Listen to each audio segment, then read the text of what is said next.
Alienation. Friendship with women. Captain Mira Solano had always believed that humanity's greatest strength wasn't its weapons, its ships, or its stubborn refusal to die.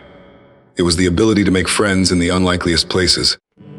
She reminded herself of that as she stared across the diplomatic table at Ambassador Threx of the Karen Dominion. A towering, everyday, cheat-and-plated alien who looked like he could tear a starfighter in half with his mandibles. Threx clicked his armored fingers together. "Every human female," he rumbled. "Explain again why you wish friendship. Your species is inefficient." Loud, soft, Mira smiled. "Soft things matter. Pillows, kittens, peace treaties." A sound like a grinding boulder came from Threx's throat. Mira had learned that meant he was amused. The Karen were infamous across the spiral arm for respecting only strength. Diplomatic attempts had failed for decades. Empires intimidated them. Armadas threatened them. Nothing worked. Then humanity sent women. Specifically women like Mira, fluent in 5 languages, 2 martial arts, and 1 very strange alien board game. Women who could smile while staring down a warship captain. "Ambassador," Mira said gently. "Friendship increases your trading partners, decreases resource loss, and gives your warriors the glorious challenge of learning new tactics with us instead of against us." Threx tilted his massive head. "Females speak boldly. We speak honestly. You risk offense. We risk many things.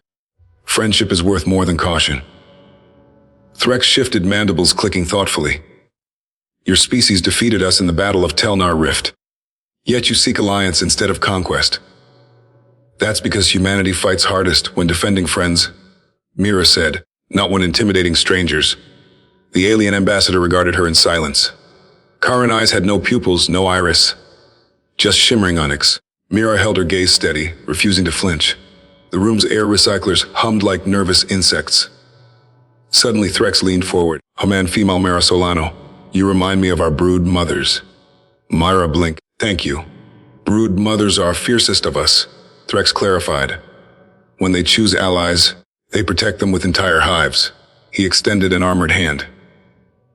"I will attempt this friendship, but if betrayal comes, punch a star apart. Yes, I've read your reports." Mira grinned and shook his hand. The Karen ambassador froze.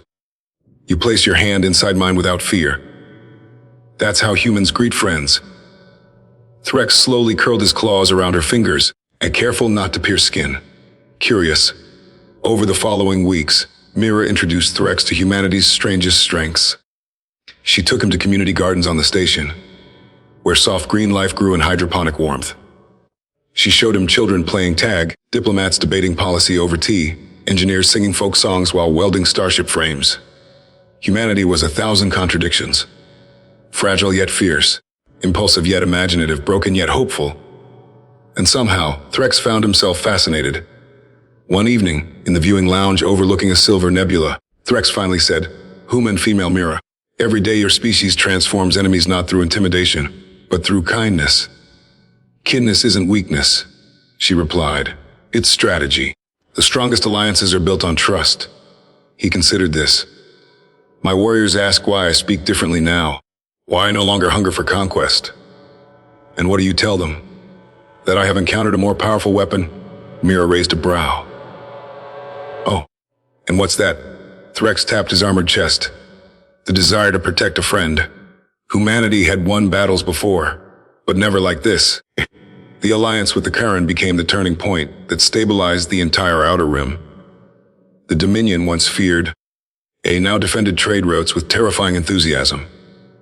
Pirates fled at the sight of their crimson banners.